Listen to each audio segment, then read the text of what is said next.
Hello viewers, good evening. Snacks cutlet recipe எப்படி ready பண்ணுறதுன்னு பார்க்கலாம். அதுக்கு முதல்ல ஒரு பாத்திரத்தில் 2 ஸ்பூன் அரிசி மாவு சேர்த்துக்கலாங்க. பாருங்கள், இந்த ஸ்பூனில் தான் சேர்க்குறேன்.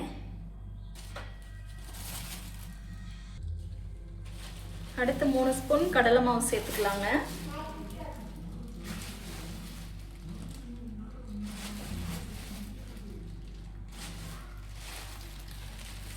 இந்த அளவு சேர்த்தா சரியாக இருக்குங்க. இந்த மாவுக்கு தேவையான அளவு உப்பு போட்டுக்கலாங்க. இந்த அளவு போட்டால் சரியாக இருக்கும். பாருங்கள், ஒரு மீடியம் சைஸ் வெங்காயத்தை இந்த மாதிரி கட் பண்ணிக்கோங்க. அடுத்து ஒரே ஒரு பச்சை மிளகாய் எடுத்துருக்கேங்க. குட்டீஸ்களுக்காக செய்ய போகிறேன். நான் எந்த காரமும் இதுக்கு மேலே ஆட் பண்ண போகிறதில்ல. உங்களுக்கு தேவைன்னா இந்த மாவோட கொஞ்சம் மிளகாய்த்தூள் சேர்த்துக்கோங்க, கருவேப்பிலையும் சேர்த்துக்கோங்க.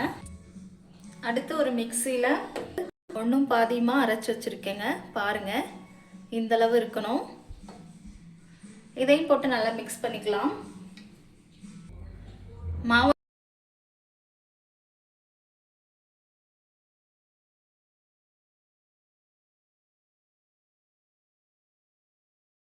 நான் தவா ஃப்ரை தாங்க பண்ணுறேன், டீப் ஃப்ரை பண்ணலைங்க. அதுக்கு ஒரு தவாவில் 5 ஸ்பூன் எண்ணெய் ஊற்றி நல்லா காஞ்சிக்கிட்டு இருக்குங்க.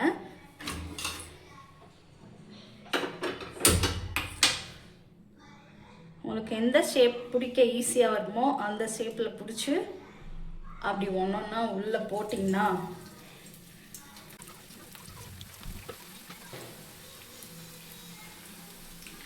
போட்டாச்சு. 2 மினிட்ஸ் கழித்து பேக் சைடு வெந்ததும் நீங்கள் திருப்பி விடுங்க. உடனே திருப்பி விட்டிங்கன்னா ஷேப்லாம் உடஞ்சி போயிடும்.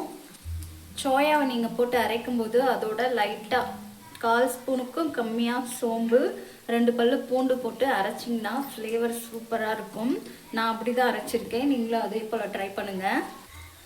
இந்த கட்லெட்டுக்கு அதிக எண்ணெயெல்லாம் தேவைப்படாதுங்க. கொஞ்சம் எண்ணெய் இருந்தாலே போதும். சூப்பராக உங்கள் குட்டீஸ்களுக்கு நீங்கள் செஞ்சு கொடுத்துடலாம். இந்த மாதிரி பொறுமையாக ஒன்றா திருப்பி விடுங்க. பாருங்க,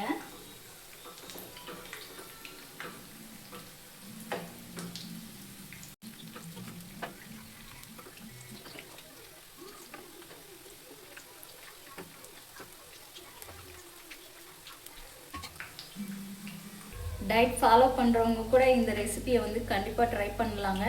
ஆனால் இவ்வளோ எண்ணெய் நீங்கள் எடுத்துக்கக்கூடாது.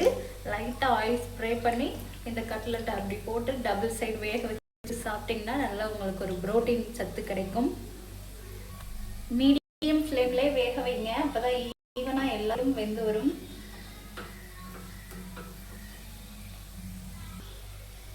இந்தளவு வெந்ததும் ஒன்றா பொறுமையாக எடுத்துருங்க.